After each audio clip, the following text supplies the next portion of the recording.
कभी भी कोई आपके यहाँ मूर्ति या चित्रपट लाए, वैसे तो एक बात और बता दूं, घर में मूर्ति होनी ही नहीं चाहिए, क्योंकि अगर मूर्ति लाओगे तो मूर्ति के नियम बहुत ज्यादा है, चित्रपट के कम है। चित्रपट मतलब तस्वीरें। ये तो अभी मूर्तियों का चलन ज्यादा हो गया। आपको ध्यान होगा, आपकी दादी नानी के जमाने में घर में तस्वीरें ज्यादा थी, भगवान की मूर्ति नहीं थी। अभी तो देखा देखी, अभी तो देखा देखी। आजकल क्या है, भगवान भी फैशन का सब्जेक्ट हो गया। हाँ, अब भगवान भगवान थोड़ी रहा है, अब तो भगवान आपका स्टेटस हो गया। हाँ, स्टेटस पे लगाने के लिए हम आरती कर रहे हैं, हम मंदिर में हैं, हम फला जगह हैं, देखो शिवलिंग के पास में। कई बार तो मैं देखता हूं, व्यक्ति आया और मोबाइल चालू, अरे भैया यहां का आनंद ले ले, कहां तू दूसरों को आनंद दे रहा, तू खुद तो ले पहले।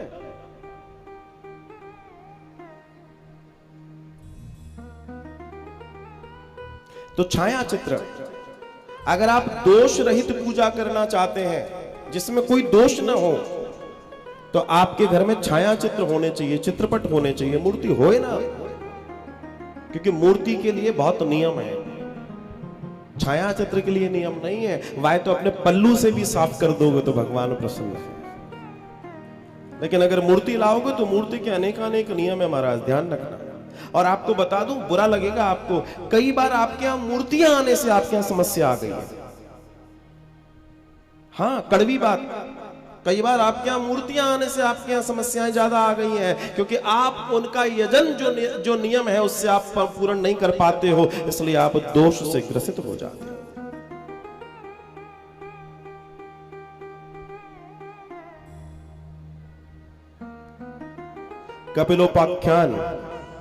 कपिलोपाख्यान जो कपिल देव भगवान ने अपनी माता देवहूति को दिया। जब देवहूति ने पूछा और अच्छी उपासना, और अच्छी उपासना, और अच्छी उपासना बताओ, तो आखिरी में भगवान कपिल देव कहते हैं, मां मेरी सबसे अच्छी उपासना अगर कुछ है तो मानसिक उपासना है। आंखें बंद करो और मुझे ध्याओ। लेकिन मुझे मालूम है कि अब जो तुम्हारे यहां मूर्तियां हैं तुम उन्हें कुछ नहीं कर सकते, क्योंकि तुम भयग्रस्त हो। कहां ले जाए उनको? देखो भैया, कहीं भी ले जाओ,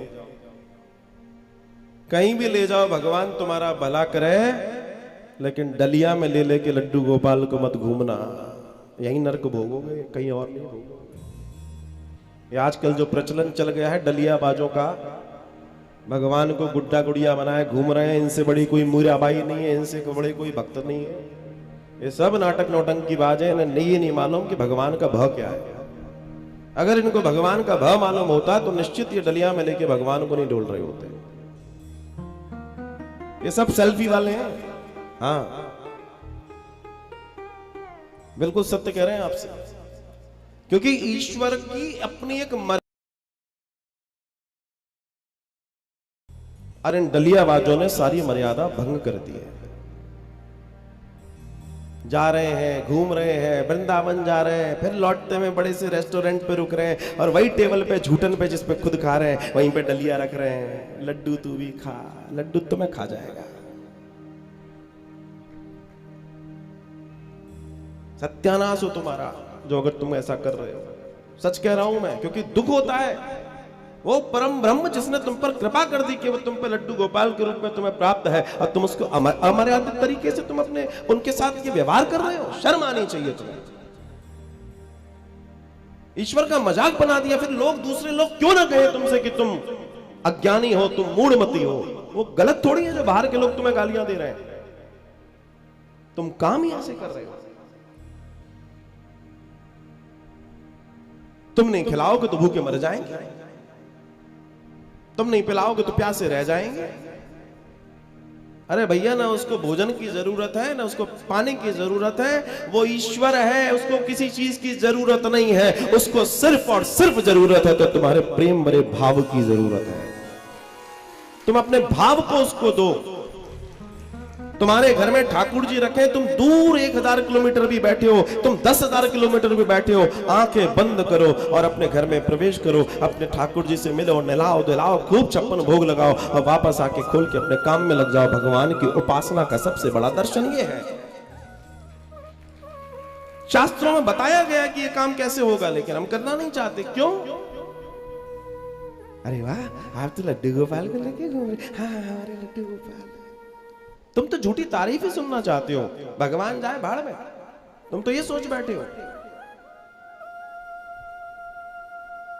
और भगवान कैसा हो वो तो बाद की बात है, मेरी डलिया उससे ज्यादा सुंदर है।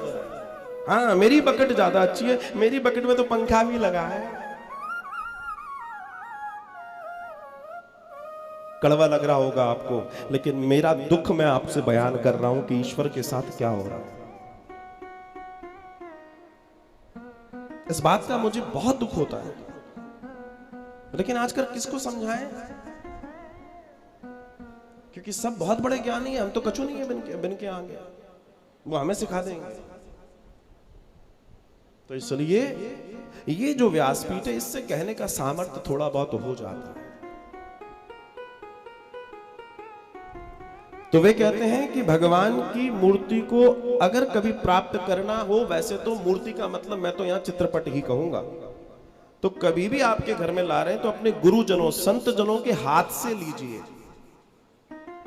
इससे उसका दोष मिट जाता है,